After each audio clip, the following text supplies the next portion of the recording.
Awesome. Welcome everybody to this new talk in our AI for Science series. So I'm Raj, one of the co-founders of AlphaKive. At AlphaKive, we are building tools to help you keep up with and apply the latest research. If you haven't already checked us out, feel free to go to alphakive.org. You can see the most trending AI papers curated by our community of over 300,000 people every month. And yeah, one of the recent papers that was trending was our MaxRL paper from our very own Fahim, who is a close friend of the AlphaKive team during our Stanford days and is now a PhD at CMU. So I'll go ahead and pass on the mic to Fahim. Before I do that, in terms of the format for the talk, it'll be around 40 minutes, and we'll have plenty of time for questions after. One request for everyone here, if you could use the Zoom Q&A feature, that will just be much easier for me to monitor than the chat. There should be like 3 dots in the bottom, I believe, for you to find that. But yeah, feel free to post questions during the talk. I'll also maybe pause somewhere in the middle. But yeah, with that said, I'll go ahead and pass it on to Fahim. Thank you again. Thanks, Raj, and thanks, AlphaKive, for the invite. I think it's a really exciting opportunity to talk about our work. Let me share my screen and we can jump right ahead. So everyone can see my screen and everything. Yep. Okay. So I am currently a third-year PhD student in CMU in the machine learning department, co-advised by Professor Raslan Salahuddinov and Professor Jeff Snyder. I roughly work on language models and reinforcement learning, somewhat around um, vaguely around agents, reasoning, these sort of things. I used to do reinforcement learning from hearing and feedback before, and this is the newest work. I'm happy to talk about it.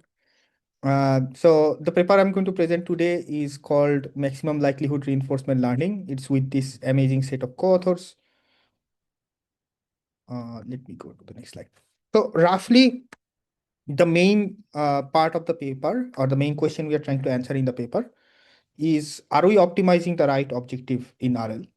And hopefully by the end of the talk, you will be somewhat convinced that at least for a particular set of problems, the current RL objectives are not not probably the most optimal, and there are better alternatives that you can do, at least for a subclass of problems.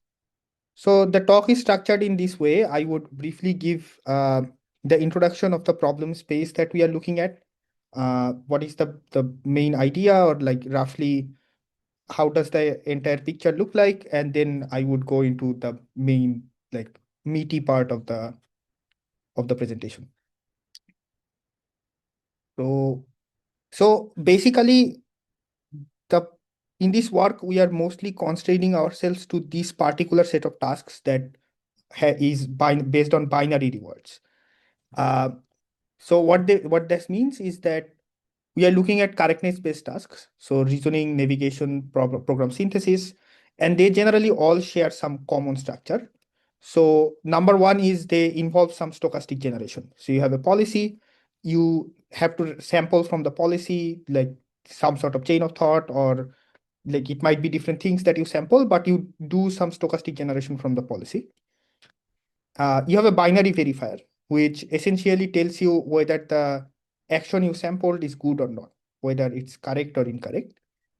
And finally, this will induce some distribution of success, right? Like not always you can directly calculate this probability distribution, but what it will give you is like if you sample k times, you will get like the you can bean the generations or the final answers, and that would give you some sort of distribution of correctness. So the question is, given this distribution of success, what is the objective that we are really trying to optimize? So like concretely, if you let p theta of x be the probability of success for a particular input x, so imagine all the sampling process, like for language models, people do chain of thought. Maybe there are other processes in other domains, but imagine all of that is abstracted away. You just have an input x, you do a bunch of sampling, or like essentially you can do a bunch of sampling and interact with the environment that will give you a probability for being correct. So you have a distribution of final outputs and a distribution like a particular probability of achieving success. And you can also consider RL with binary rewards based on success or failure. That is the most common or the very elementary RLVR setting. And then reinforcement learning actually optimizes these objectives. How does it optimize these objectives? We will show the math in a momentarily, but for now, just believe that this is the objective that reinforcement learning actually optimizes. So it is trying to average the probability of success across a batch of or like a distribution of inputs X. But if you think about it this way, these tasks are also kind of like classification in the sense that, like, imagine image classification. What you have is an image and a like a set of output labels that you can output, and the model will give you a probability distribution over different class levels. So there is nothing fundamentally very different from reasoning on other than you have to sample a chain of thought and then sample the final answer from the policy instead of directly getting the final answer. But it is also like a classification task where you have maybe infinite number of mathematical answers, and the model is supposed to give you one particular one for which it will get reward one. If it doesn't get the correct answer, it will get reward zero. So if you think about it as a classification problem, this is the objective that you really care about, right? Like, like if it's classification, it's almost standard that you would optimize cross entropy, which is the negative of this, and you would never optimize this particular thing. So the question here is, what is going on with RL? Like, why did this log vanish, and how can we fix it? So let me go to the next slide. So before we go into the main part, I will just give a brief framework of overview of MaxRL. So MaxRL in short is just a principled way to optimize maximum likelihood or maximum log likelihood via policy gradients. Why do you need policy gradients? I will come to that in a bit, but the overall framework looks like this. We have a prompt that goes through a model, and we have some non-differential generations. The way to view this is if you're doing image classification, you can directly sample the probability of the output class. For language models or for a lot of class in this setting, we cannot do it. So we sample some chain of thought, or there is some latent sampling process going on. And that, together with the ground truth verifier, gives us a distribution of the probability distribution for the correct answer. And now you can optimize this through two mechanisms. You can do RLVR, which would be this particular thing you would optimize for, or you can do log likelihood maximization, which will look like log of p theta, and you would optimize this through policy gradient. So what we claim in this paper is that earlier work, including reinforce, optimizes really this particular thing. In this work, we are trying to focus on this particular objective. So any questions so far? There's one question from Nikhil in the chat. The base assumption of MLE for classification is IID. Is the same take into consideration? Yeah, we are essentially considering IID in this particular setting. Like, imagine you have a particular distribution over tasks. So tasks can be prompts, tasks can be environments that the policy interacts with, and we are sampling X from that distribution IID. So if you go back to this thing, we are assuming that these X's are sampled IID. And in practice, when we train these models with RL, like at least for reasoning, like you would just literally sample prompts. You can consider non-IID sampling of tasks, like if you do curriculum or those other things, but in this particular work, we are not considering any of those. So tasks are IID from some distribution over tasks. But yeah, that's a very good question. We can discuss this later as well, also during the Q&A. But the outline of this work would be, I would give a simple illustrative example of what I am even talking about. And then we will go into theoretical constructions of the main algorithm, and then finally just some experiments. So first, look at an illustrative example. So usually the settings that people do RL with involves some sort of non-differentiable sampling. By that, I mean, ideally, the function that we want to optimize through, or optimizes for through RL is not differentiable, right? Like rewards are not directly differentiable. So that is why people do the policy gradient trick in order to come up with a differentiable objective. So when non-differentiability is involved, things are maybe a slightly more convoluted to see. But let's first think about an illustrative like toy example where we can, like, everything is differentiable. We can directly calculate maximum likelihood via just the cross entropy loss and see how things look in this setup. So a very canonical example of this type is image classification. So imagine this cute picture of a cat. Um, this we will pass through your favorite image classifier, say AResNet, or I think these days people use vision transformers. This, and imagine you have 1,000 classes. That's the canonical ImageNet 1K dataset. So you have certain classes, and the model will give you the probability of that image belonging in this particular class. So say the model says it's 0.1% dog, 0.75% cat, so on and so forth among the 1,000 classes. And now you can optimize with through different objectives. So you have a batch of, say, these images, and the model gives you like the per image probability distribution. You can do reinforce, which imagine you can do sampling, but if you do infinite sampling and take the expectation of the loss, this will literally be expectation of p theta of x. I'll show the math very quickly. Or you can do cross entropy maximum likelihood maximization, right? That is the standard way people will pre-train language models. Like you would do cross entropy on the next token prediction. That is the standard way people will train these image classifiers. So how do these two things compare in this toy setup? So the idea is that reinforce will barely work on image classification. So you can, if it's like actually very easy to code up. I think Claude Code can code this up in like I mean, maybe a minute, and one can run this on Colab. So if you change the loss function from negative log theta, log p of x to negative p of x, this will barely climb. And there are a bunch of reasons for this. Like if you think about why people do cross entropy, right? Like why would you do negative log of p of x as the target loss function? There are a bunch of reasons. Like number one, if you do reinforce or the negative p of x as your loss function, this is not a strictly proper like it's not a strictly proper scoring rule. By that, I think statisticians mainly mean that the optimizer of that loss function is not necessarily the true distribution. Whereas cross entropy is like there are a bunch of literatures from I think 1960s and 70s where people were studying these sort of prediction systems. And cross entropy is a strictly proper scoring rule in the sense that uh, if you optimize cross entropy, the minimizer of the loss function is the true distribution. Like the only thing that uniquely minimizes the loss is the true distribution of outputs.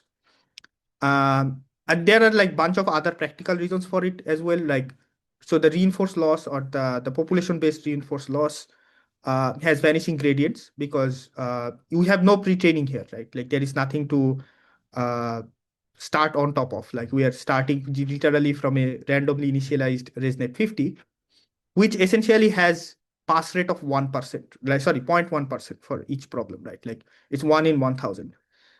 In which case, like reinforce produces barely enough gradient magnitude to move the models. And when we released that paper, we got a bunch of questions on Twitter about whether you did hyperparameter optimization or not. I indeed ran a sweep over all possible learning rates you can think of, like 7 orders of magnitude for reinforce. It will always be this, like it does not climb beyond 1%.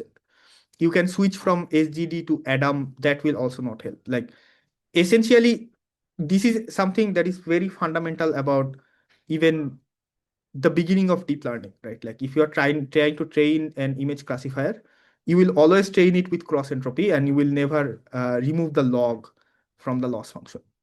Uh, yeah, so this is like an illustrative example of like a very simple setup where you would do maximum likelihood and you would not do reinforce. And now you can think about these as essentially training on very hard examples, right? Like essentially all the examples on expectation has pass rate of 0.1%, which means that in this particular setups, reinforce is gonna be very bad, and like optimizing cross entropy is the way to go. So yeah, this in short, like if you do image classification with ImageNet, training with reinforce will barely improve as opposed to maximum likelihood. And these results are like not particular to the optimizer or anything. Like you can tune as much as you want. Uh, you will not make reinforce beat cross entropy. It's like just not gonna happen. So now let's unpack how these objectives look like, right? Like mathematically, how do they look like? So imagine p theta of y given x denote the model probability for input x belonging to class y. It's just the output that the output probability for the model for a particular image and a class. So in this particular setup, we can also employ RL with binary reward. So imagine y star of x is the correct class for input x. Then this is the reward function that like technically RLVR will try to optimize, which is just a binary 0, 1 reward based on whether the output class is equal to the true class. So reinforce will canonically optimize this objective, right? Like this is essentially the definition of reinforce, where you have a batch of task X that you are sampling from. For each of those examples, you will sample the action from the policy conditioned on the input, and then you would try to optimize this RXY. So technically, this is not like directly optimizable. That's why people do the policy gradient trick. But this is the objective of reinforce. So now if we put down the definition of the reward function here, which is the indicator of y equal to y star, this is what we will get. This is just substitution. And the probability of the expectation of an indicator function is equal to the probability. It's like a classic statistics result, which essentially gives us this particular thing. So this is the formula I showed earlier on how this looks like. And maximum likelihood is just this is the essentially the definition. But I mean, okay, my advisor today was saying we should call it maximum log likelihood. I guess, I mean, people use these two terms interchangeably, but when I say maximum likelihood, I mean maximum log likelihood. That is probably a slight notational correctness that we can do. But essentially here we are assuming that each x is IID. That means that probability is not really summable, right? Like you cannot sum the probability of two IID event, but you can sum the log probabilities. And that is what people try to optimize through maximum likelihood. So one curious feature to observe really out of the top is that reinforce is a first order approximation of maximum likelihood. So if you consider the reinforce loss, this is literally this thing. So the gradient of the reinforce loss is equal to the gradient of pass at one. How is this the case? It's just literally the definition of pass at one. So the pass at one of x is literally p theta of x. And we are here, by the way, considering only loss over one single input to illustrate the point. Give me 1 second.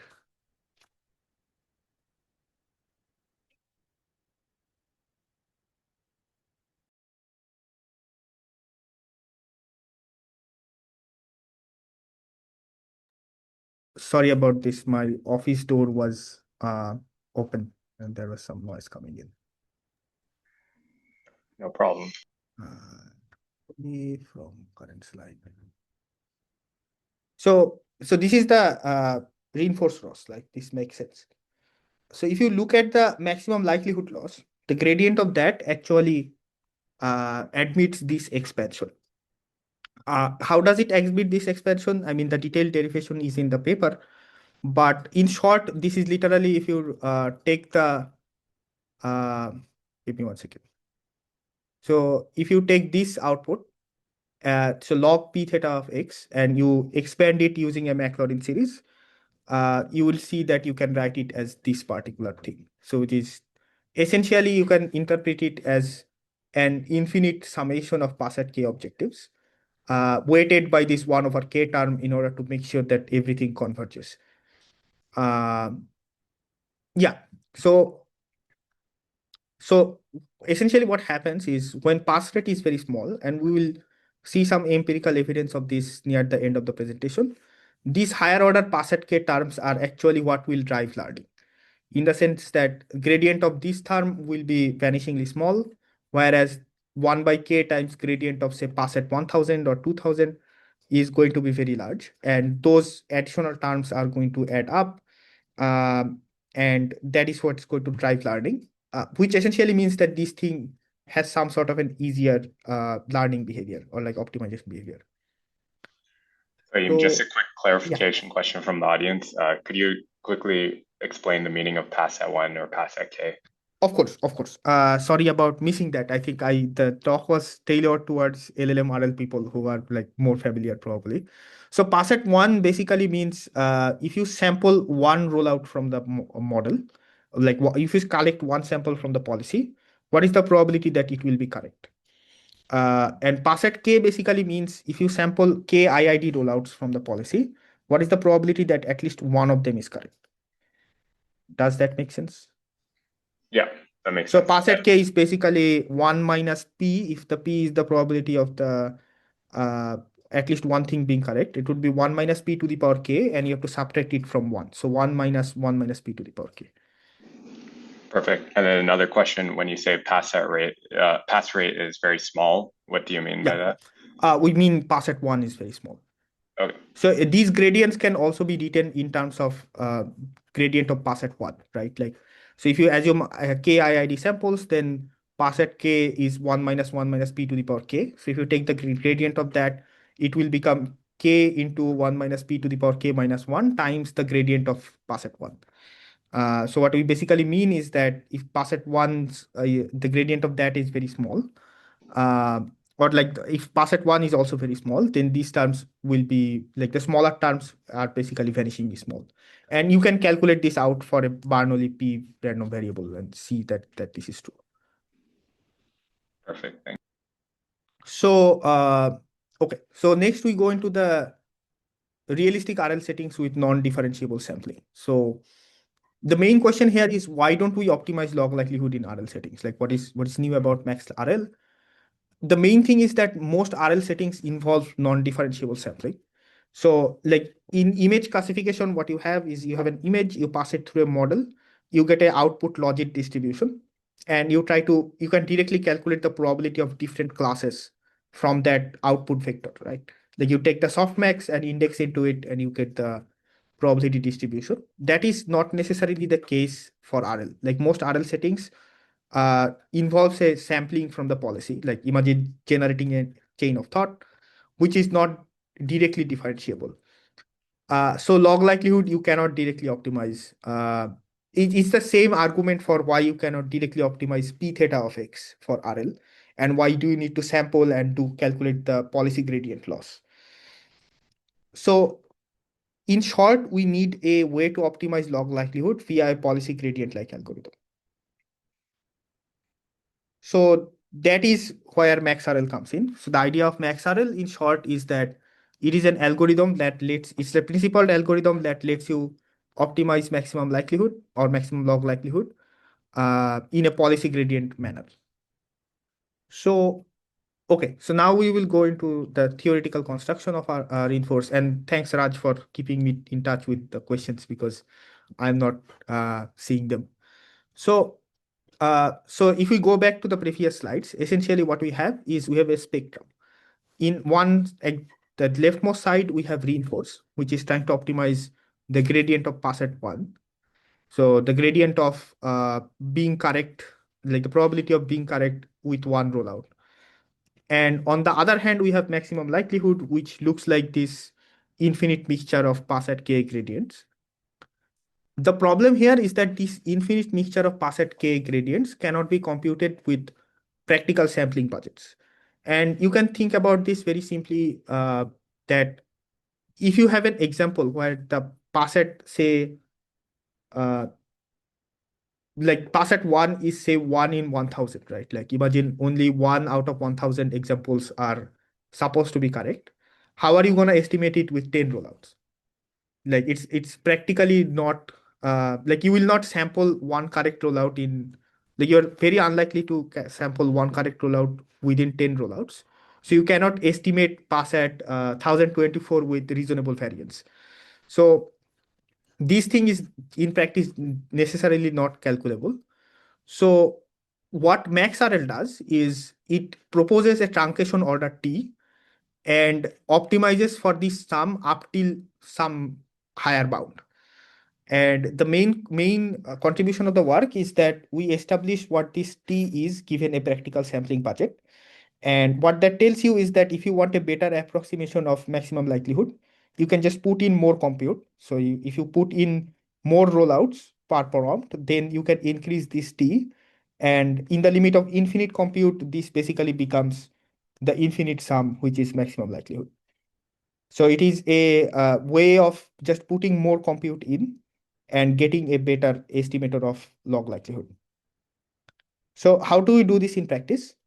So we are essentially proposing this thing, right? So in bottom, we have true maximum likelihood, which is this infinite sum of Passat K mixtures.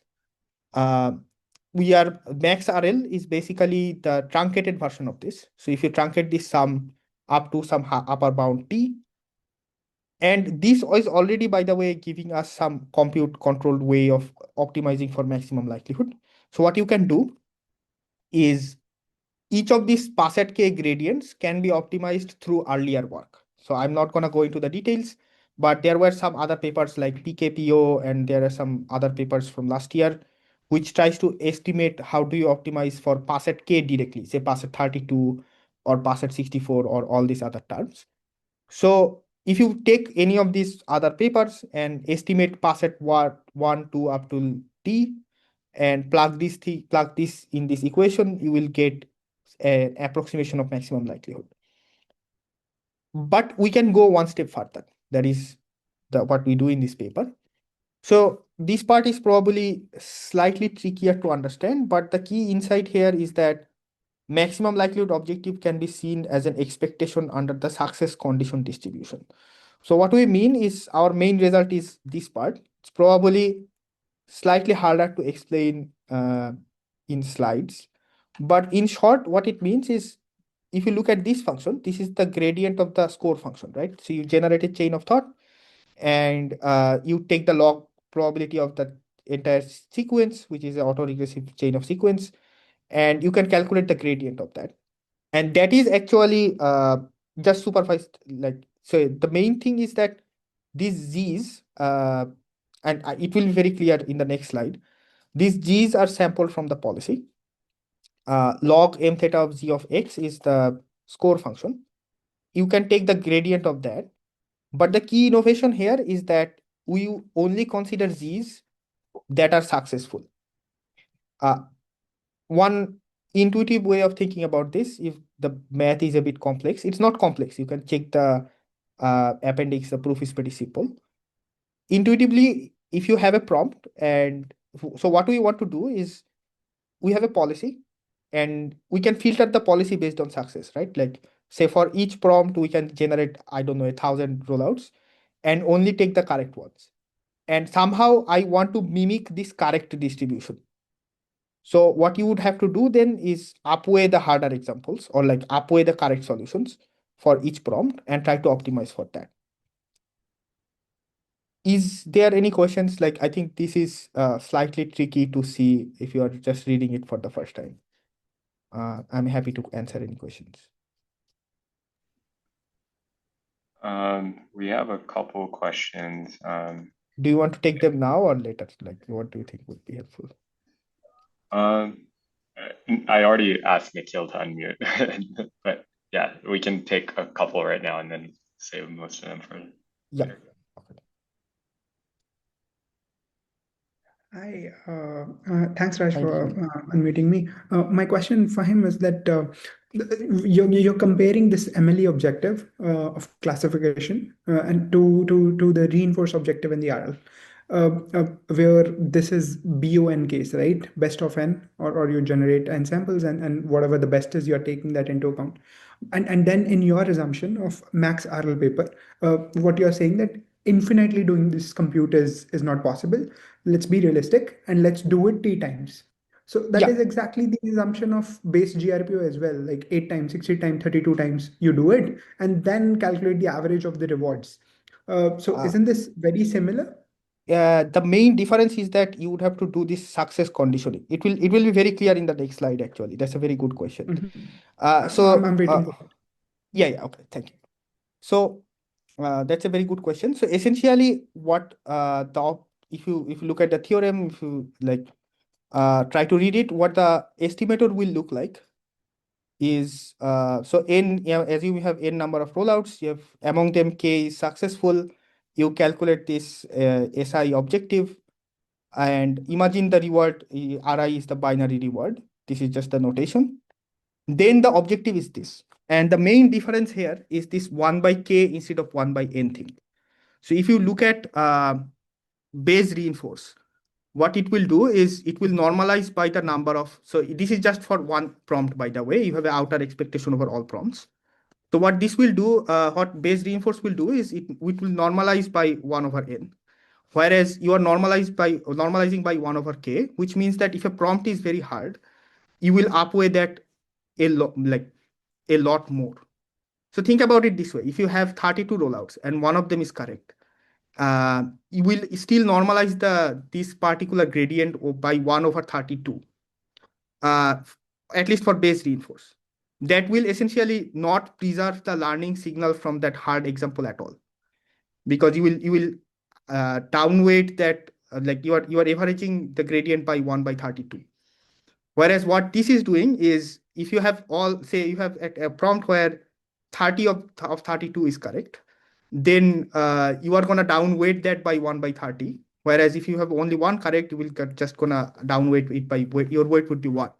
So it will, in the relative magnitude, would be 30 times more. And that is the main contribution, that you have to preserve the learning signal from these harder prompts. That was a very good question, actually. Like, what is different? The different part is this particular normalization. So we are saying that we should normalize by the number of successes, not the number of rollouts. And even though this looks like a very simple change, the fundamental objective is very different. Like, what we end up optimizing for is very different. And this is where theorem 2 comes in. What theorem 2 says is, if you have n rollouts, then this particular objective in expectation is equal to the MaxRL objective truncated up to n. So basically, the truncation order T is equal to with this estimator, is equal to the number of rollouts that you put in. And so think about it this way. So if you're doing Bayes reinforce, right? If you do normalize by 1 over n, then this expectation is just gradient of pass at 1 with lower variance. The more you increase the number of rollouts, you will just lower the variance, but your objective is not changing. Whereas here, if you increase the number of rollout, you are essentially adding more and more terms into that infinite sequence, which is where I guess like the key theoretical contribution comes in. And there's some little bit of detail for practical algorithm that we need to subtract a baseline just for variance control. Like essentially reinforce, this estimator can also have a very high variance. But so in reinforce, what people do is people subtract the mean reward from each like trajectory, right? Like, so you have 0, 1 to n, you would subtract the mean reward to reduce variance. Here, subtracting the mean reward directly is not entirely justifiable, because we are normalizing by 1 over k, which is correlated with the mean reward. So if you just subtract the mean reward, it is unclear if the gradient will be unbiased. So everyone can hear me, right? Yeah. Okay. So what we do is we start from the first principle and calculate the following baseline, which looks like this. This is just the unconditional average score with expectation 0. And we subtract this particular thing from the gradient. So is this guaranteed to reduce variance? Not really. Number one, this is the expectation of this thing. It's a pretty basic result in statistics, is that the expectation is 0, because you're taking the expectation over the gradient of the score function, which means that we are not adding any bias to the gradient, which is very important. But is this guaranteed to be reducing the variance in the gradient? Not really, because it is not, right? Like, even for reinforced, this thing is not guaranteed to reduce the variance. In most perfect cases, it does. There is a theoretically optimal solution for a baseline that reduces variance, at least for reinforce. but it is like kind of parameter dependent and hard to compute. So in practice, everyone just subtracts the mean score function, and in practice, it most cases it reduces variance. Um, so what this does is, now if you take the final objective, which looks like this thing, and you subtract the baseline, this is what you would get. So the objective is 1 over n times the mean reward. So like if you are doing GRPO, this would be the standard deviation. If you are doing reinforce, this will basically be 1, like you would not divide by anything else. And this is the standard reinforce objective. So in short, what we get, so this is just subtract mean reward, and this is division by the mean reward. And in short, what you get is just one line change. I think someone has a question, maybe. Yeah, actually, there's a really good question from Shashwat in the chat. Yeah, I can. Yeah, thanks for unmuting. So I just wanted to ask, like, you gave this intuition for having one correct rollout out of 32, and why downweighting by 32 would be bad here, and that makes sense. But like, isn't this also why in GRPO we have this division by the standard deviation? Because for such a case, you would have low standard deviation, so the magnitude of the advantage would go up again. Very good question. That is in the next plot. Thank Okay, you. Thank you for the perfect. question. Let me know after the next plot if I have not answered your question. So in short, we also look at this. I mean, there are some other papers which are also discussing this, but we have a unifying view of different RL objectives, at least policy gradient. And what they look like is, like, most gradient of RL objectives can be unified in this particular format. So it will look like an expectation over task distribution rho. You have this is the standard policy gradient reinforce, and you have some weighting function W. And this W will depend on what you are optimizing. If you optimize for GRPO, it will look like some particular thing. If you optimize reinforce, it will look like another thing. And if you do MaxRL, it will look like another thing. So the question is, what are these the different W functions, right? And how do they behave? So what happens here is, this is the table. So for reinforce or RL, standard RL, this weight function is 1. This is, by the way, population level objectives. Like in practice, you would estimate it via sampling, but assume if you have infinite samples, this is how this W of P would look like. So for reinforce, it would be 1. For GRPO, it would be 1 divided by square root of P into 1 minus P because of the standard deviation. For MaxRL, this is the population level multiplier. And for maximum likelihood, this is what you would get, 1 over P. So how does this look like? So in practice, if you plot pass rate P theta of X in the X-axis and the weight function in the W-axis, this is what it looks like. So to answer Shashwat's question, GRPO does upweight the harder questions more, but you can see that there is still a very big difference from, like, why do you want to maximize likelihood? That is, I guess, just such an appealing choice, right? Like, maximizing likelihood has a very large history. It has a bunch of statistical properties, and that is what people use for almost everything, from pre-training to image classification and everything. But if you ask me an exact question on why you want maximum likelihood and not some other objective, that I don't know. Like, there is like, our work also opens up the possibility that you can have maybe other objectives that you want to optimize for. But in short, this is GRPO objective looks nothing like maximum likelihood. And the other problem it has is that you will also outweigh the easy prompts a lot. And that is probably the downside of GRPO, like to answer Shashwat's question. That it is true that you would outweigh the harder questions a lot, but you would also outweigh the easier questions a lot. And in practice, we see that this has some destabilizing effects. So in short, to explain this graph, so reinforce is this T equal to 1 line, which is that it weights every prompt equally regardless of difficulty. This red curve is true maximum likelihood in the limit of infinite compute. And these intermediate curves are based on if you keep increasing number of rollouts, which is equal to T, as we saw the math before. And as you can see that as you keep increasing T, which means you keep increasing number of rollouts, this objective will get closer and closer to true maximum likelihood. Okay, so now we can quickly go into the experiments. I guess we might also be running out of time, and I'm happy to answer any more questions. So experiment wise, like the main question we want to answer is how does this thing work in practice?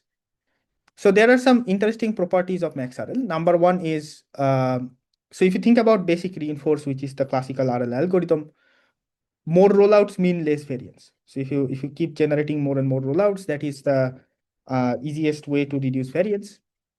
What MaxRL does is, I guess variance reduction is one issue, but the other issue is that more rollouts also fundamentally changes the objective. So if you think about the math from before, uh, adding more rollouts means you are increasing the truncation order of the infinite sum.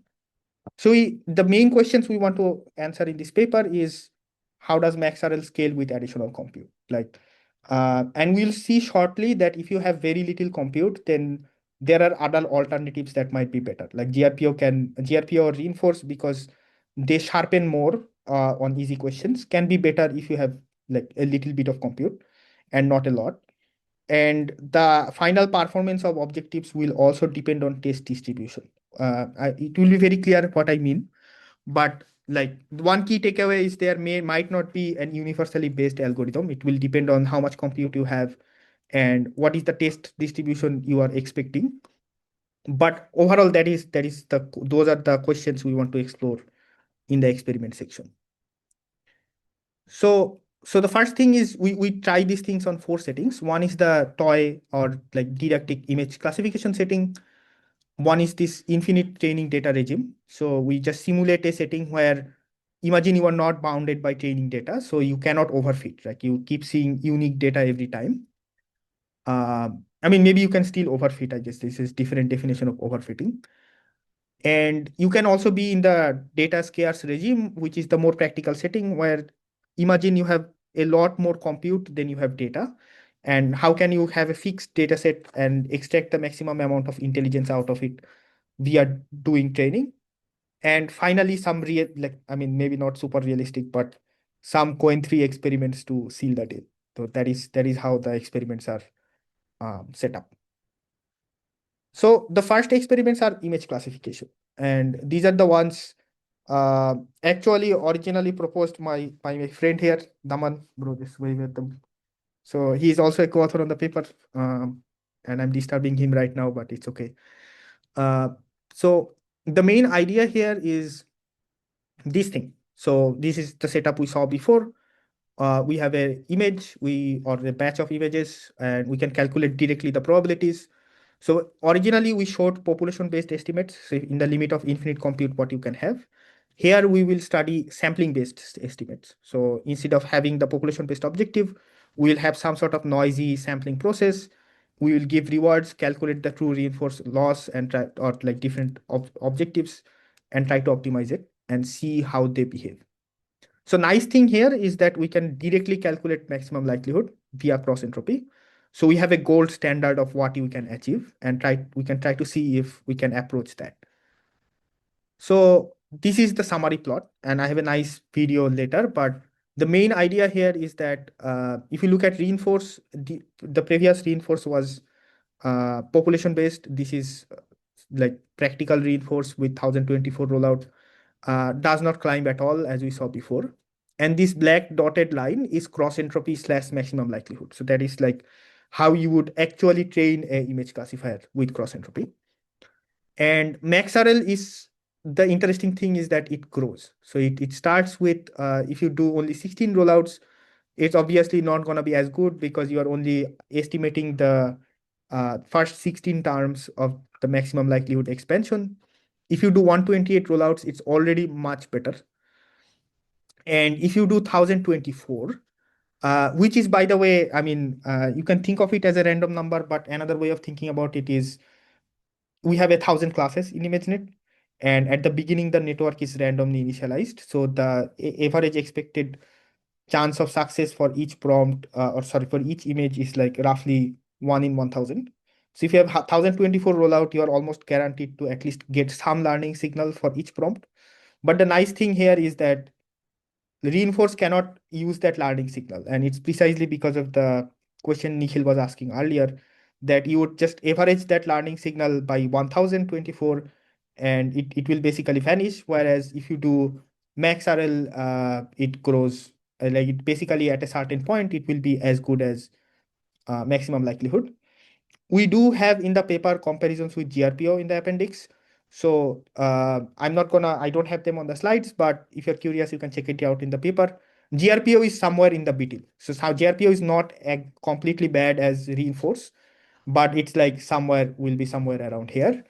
And I think we did try a bunch of image classification settings. In general, uh, sometimes GRPO even catches up on passet 1, but always has worse passet k. I mean, feel free to experiment more on this. I mean, it's fairly cheap to run actually as well. So the nice thing here is that, as we claimed before, MaxRL interpolates between RL and ML. And one of the co-authors here made an amazing video.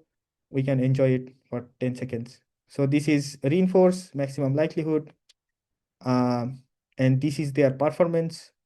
And now if you keep increasing T of MaxRL, it smoothly goes from reinforce up to maximum likelihood, which is what the theory predicts it should do. That as you put more and more rollouts, it should behave more and more like cross entropy in this particular setting. So, so the next question is, what happens if we had infinite training data?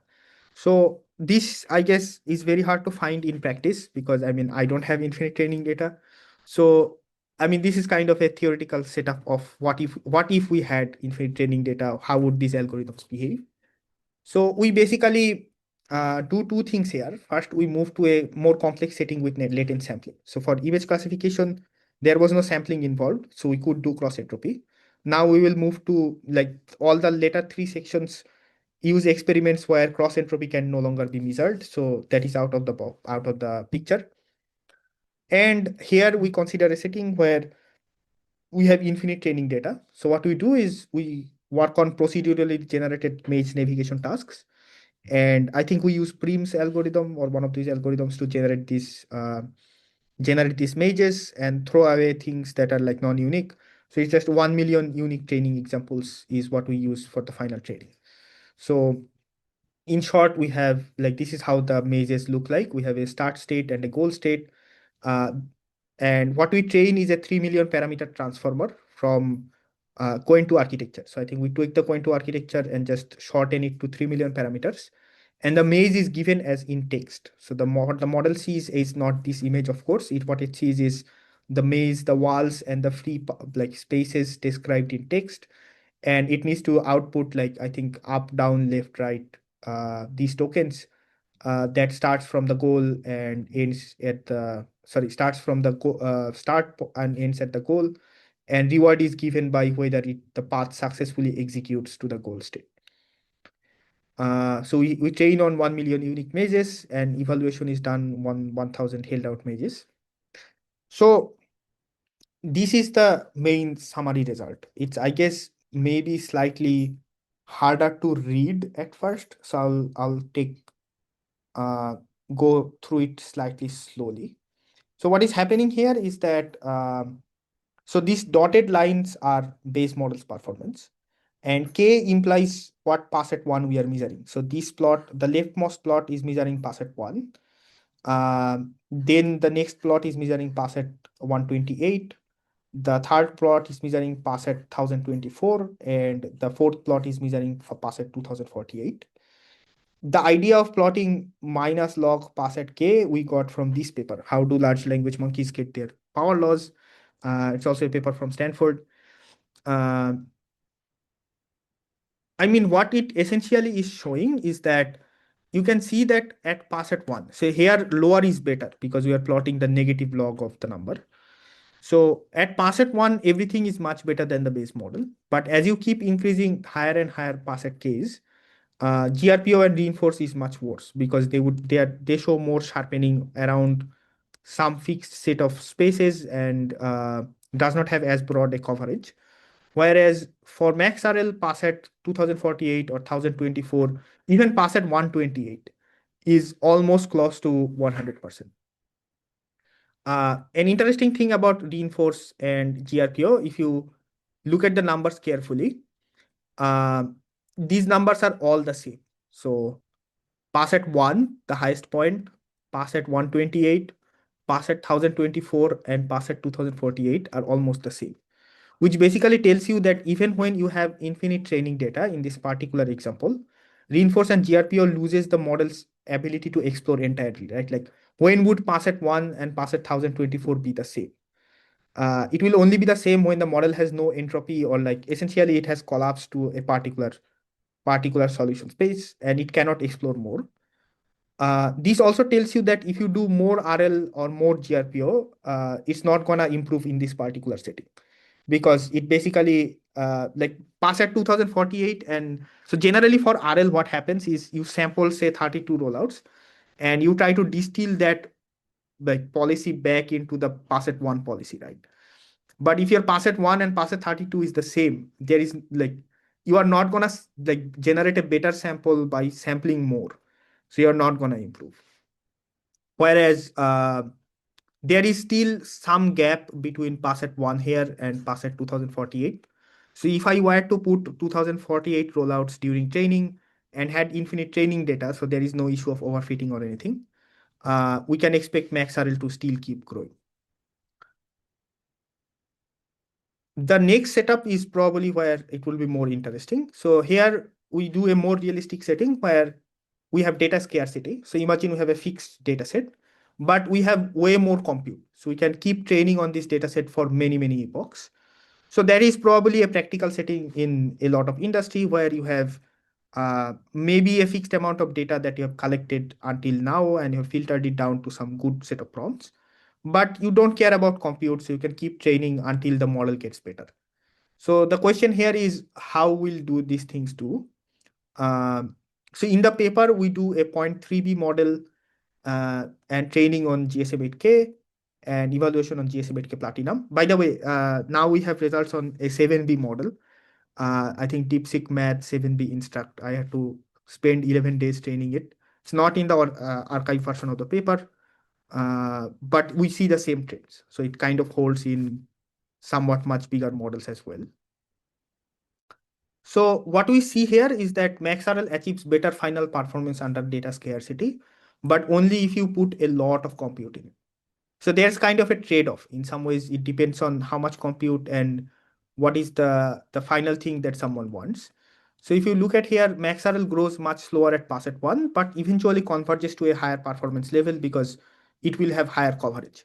So if you look at this plot, right? So up until like say 20 epochs, pass at 1 is lower than GRPO because GRPO will grow much, much faster. But eventually it climbs to a much higher performance level. So if you had the compute to train for 50 epochs, you would choose MaxRL. If you only have the compute to train for say 10 epochs, you would choose GRPO or reinforce, one of those. The more interesting behavior is at pass at 256. In this particular model, if you keep training, pass at 256 for GRPO. So this dashed line is the starting model's pass at 256. GRPO and reinforce like basically collapses almost instantaneously. MaxRL has this interesting behavior where it first grows slowly. So even pass at 256 is growing with respect to the base model, which shows that its coverage is expanding. But eventually it will also has to go down because like at some point it will have to overfit. Like if you keep showing the model the same images, I don't know, 100 same prompts 100 times, it will have to memorize the solutions somewhat. But up until like if I take this checkpoint at 30 epochs, this has better pass at 256 at the base model and has better pass at 1 than GRPO and reinforce. So kind of the ideal situation you may want to think about. More interesting is this video. So I'll just quickly spend 10 seconds explaining what this is. So this shows how the pass rate distribution changes as you keep training more. So the above plots will show you pass at 1, pass at 32, and pass at 128 as we keep training for 50 epochs. The lower plot will show us the distribution of pass rate and how that changes. So this is on the log scale. So this is basically essentially pass at one, pass rate is equal to 100. This is pass rate equal to 0. And we are going to plot how that shifts. Like what is the distribution of pass rate over prompts for this particular model. So let's look at this thing.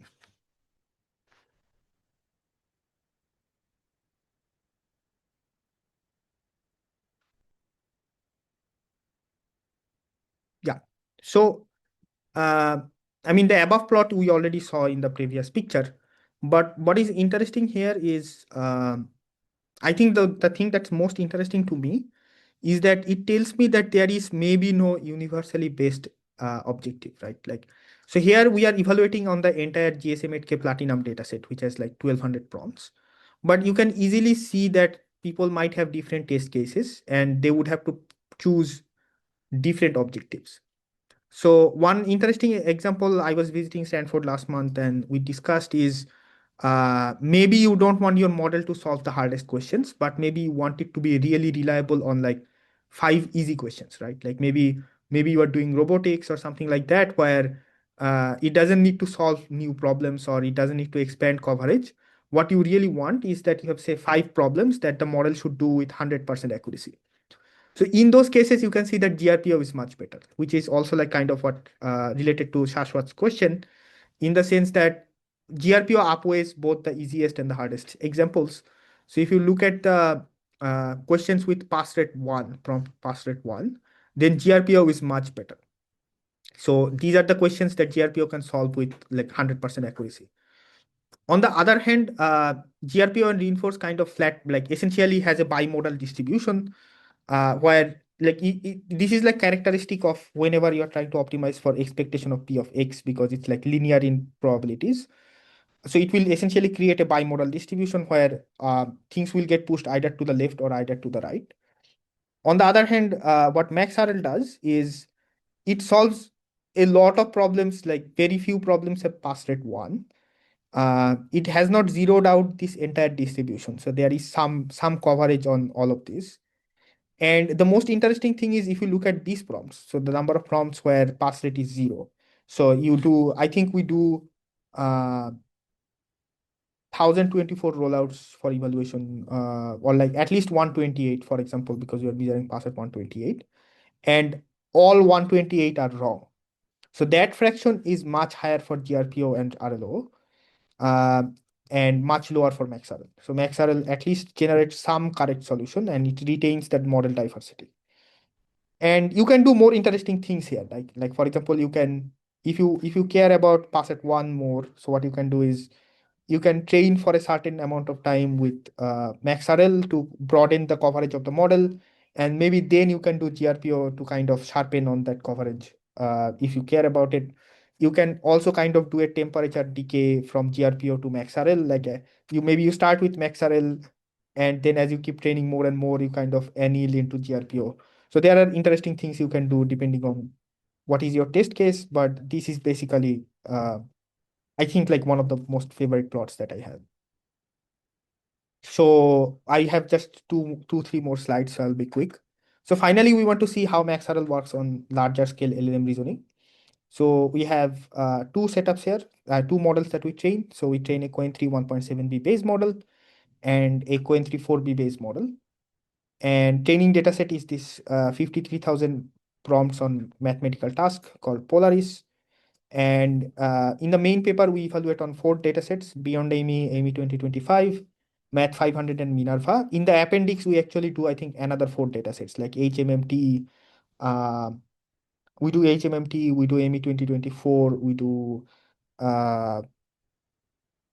we do 4 more datasets. So these are in details are in the appendix. So essentially what happens is in all these particular setups, MaxRL is better than GRPO at almost all passet case. So it's better at passet 1 and it's also better at, so all of these, this is basically we train for 1000 steps and take the final checkpoint and evaluate that. We do have some training curves, like how passet 1 evolves during training in the appendix, but for like I could not do passet K calculation for every intermediate checkpoint. So this is done only in the final checkpoint. So essentially what happens is GRPO is indeed sometimes better at pass at 1. Like here, GRPO is slightly better by pass at 1. I think there's probably one other case where GRPO is like here, it's like almost the same. But the remarkable improvement MaxRL gives is it has much higher pass at K.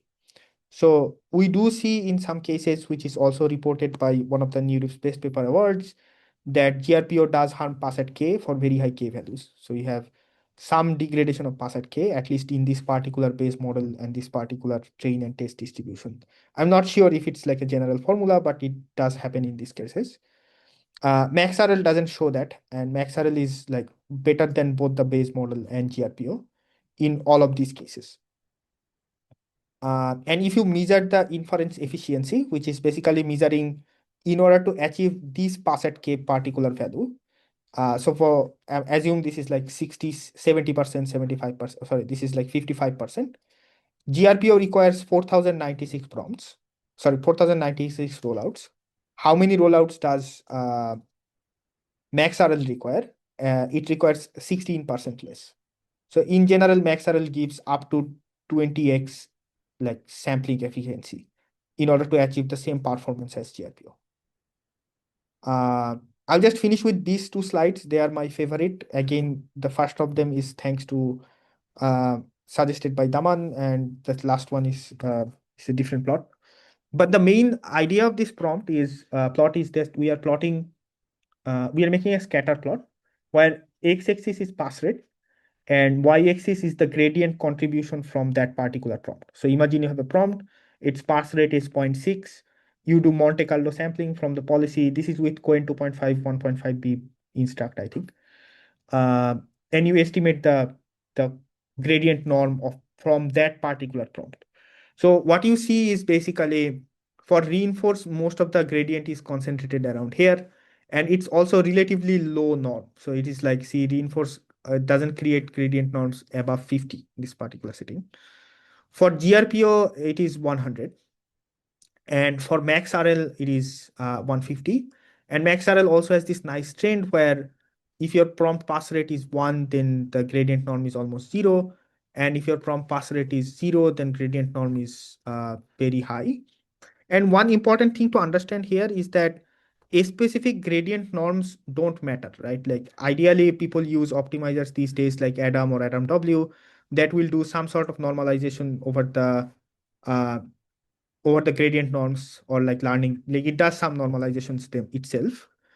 What is interesting here is that this is gradient norm per prompt. So ideally what you would have is you have a distribution of prompts from this, right? Like you have a batch of prompts. Maybe some of them has pass rate close to 1, some of them have pass rate close to 0, some of them have pass rate close to 0.5. This is basically the per prompt contribution to the gradient. And ideally you would sum them up all and like take the average, right? So what this is saying is that if you sum up the gradient over like a batch of prompts with say uniform distribution over pass rate, majority of it for MaxRL will come from the hardest prompts. Whereas for GRPO and reinforce, it will majority of the final gradient contribution will be from these things. And this is like, I guess, the simplest way to see MaxRL, what it's doing in an optimization dynamics level. And this does show up in final numbers where this is also one of my most favorite plots from the paper, where we are plotting the fraction of training prompts with non-zero pass rate. So it is like some measure of coverage where we are measuring the fraction of prompts that has at least one correct rollout. And you can see that MaxRL is clearly much, much better than GRPO. So GRPO does some sort of sharpening where there would be a lot of prompts where GRPO won't be able to generate any correct rollouts out of like say 16 or 128. Whereas for MaxRL, this fraction is always higher and generally remains higher even if you train for 1,000 or like, I think we did some longer runs as well. Like even if you train for 2,000, this gap generally persists. And even if they plateaus, they would plateau in like different positions. But yeah, so this is the core idea. In conclusion, optimizing pass at 1 may not always be the most suitable objective. And MaxRL is what we present, which is a principled approach to optimize maximum likelihood in non-differentiable sampling.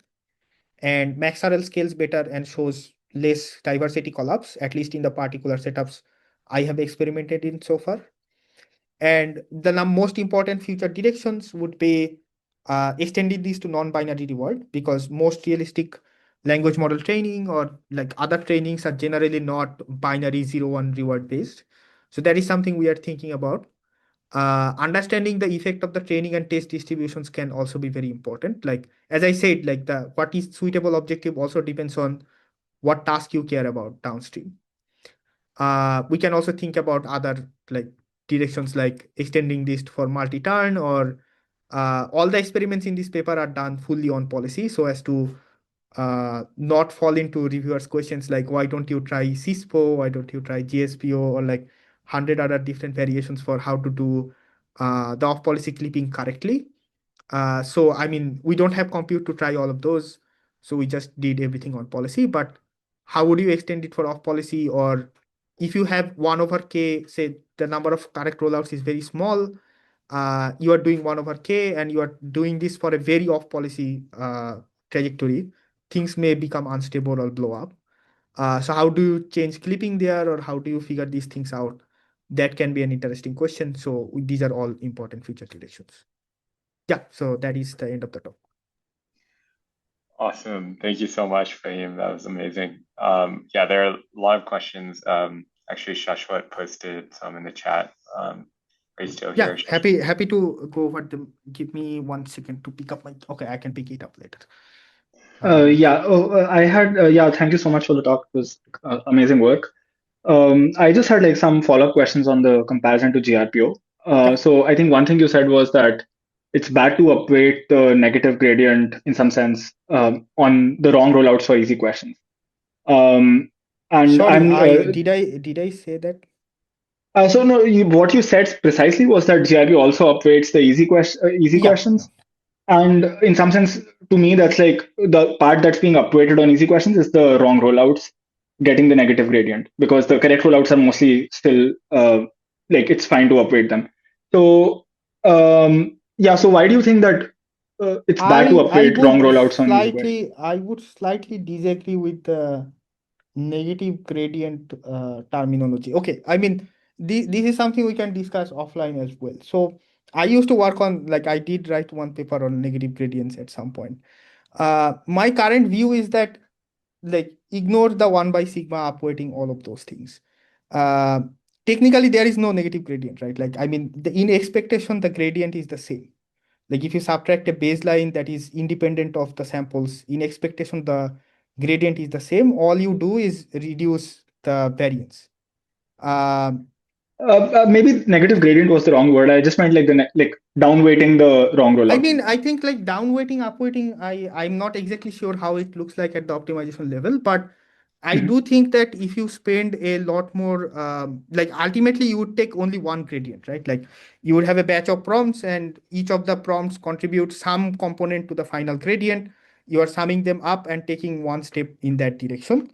If you let that direction be dominated by mostly easy questions, maybe you lose out the information on the hard questions. Mhm. That is the way I think I understand it. But yeah. Okay, makes sense. And then like one a last follow-up here, like I think this makes a lot of sense when you have like a large number of rollouts that you can do. And like you said, it improves the higher the number of rollouts. But do you think this is like common in current like frontier LM post-training, or like the best that we have right now?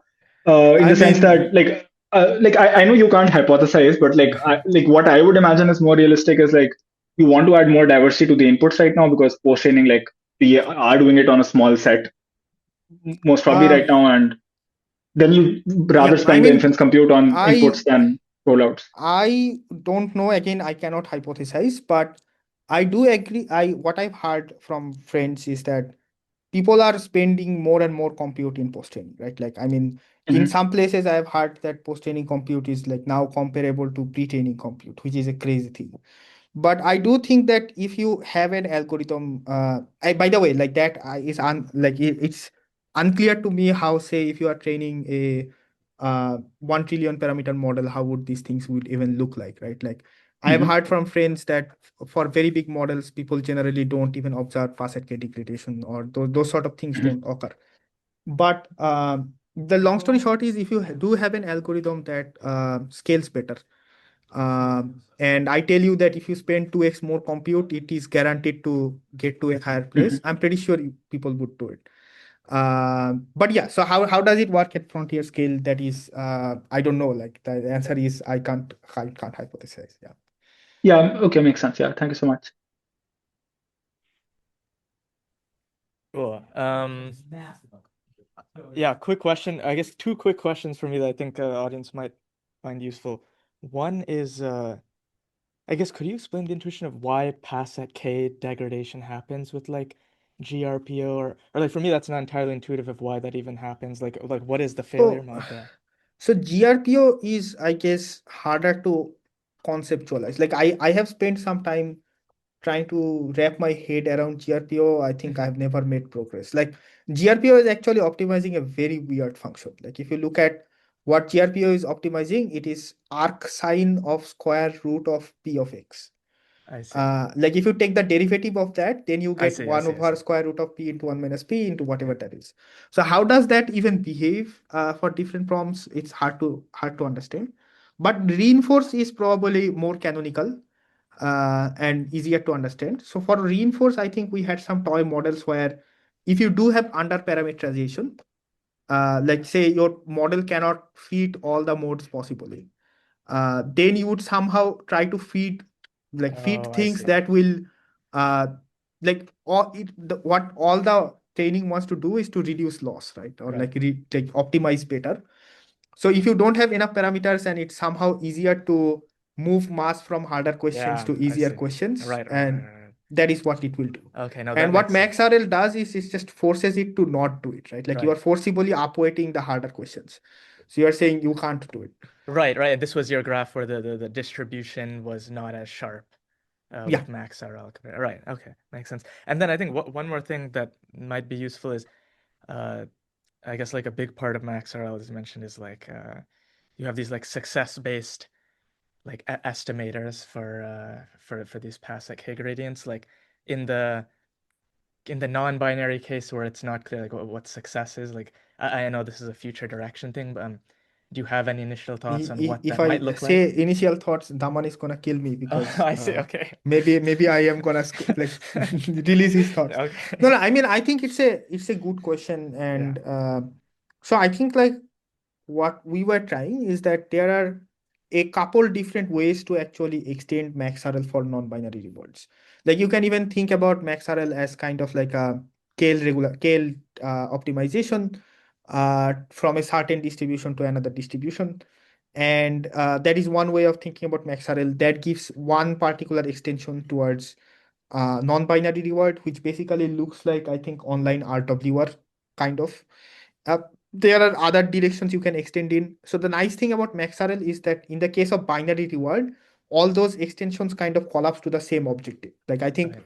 when we were thinking about MaxRL, I actually did not think about it from maximum likelihood perspective. I was trying to do some forward scale optimization and found the same objective. I think Andrea was thinking about it and he came up with the log likelihood formulation. I think Daman had his own formulation. The nice thing is that they all collapse to the same point. Mm-hmm. For non-binary reward, they give all three of them give different extensions.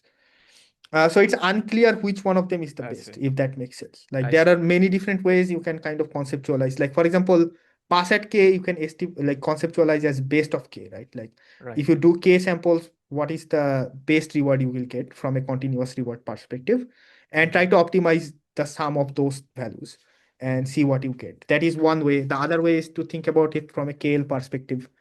And I think we are still trying to run experiments and figure out which one of them does empirically better. I think we don't have a clear answer yet. Yeah, makes sense. We'll be on the lookout then for the paper. Cool. Thank you. Awesome. I think we should probably wrap it up here, but thank you so much, Fahim, for the amazing talk. This was really exciting to see all the interest from the community as well. So yeah, we'll post a recording on our YouTube for everyone who's here. I just sent the link in the chat. And No, yeah, thanks to the audience. Like I think I really enjoyed the questions. Like this is like probably this is a very good community because the questions are like uh, finding the heart of the work. Like what am I trying to say? And I think I often when I was giving the talk, I might have skipped some part, but the questions forced me to come back. And thank you for hosting the talk, and thanks Alpha Kai and Rehan for the invite. I think it was a great opportunity. of course, yeah. And as Ryan mentioned, looking forward to the next one. So yeah, thanks everyone. Our next talk is on Friday from the AI too. It's on data-driven discovery. So yeah, feel free to check it out on our site. But yeah, thank you guys.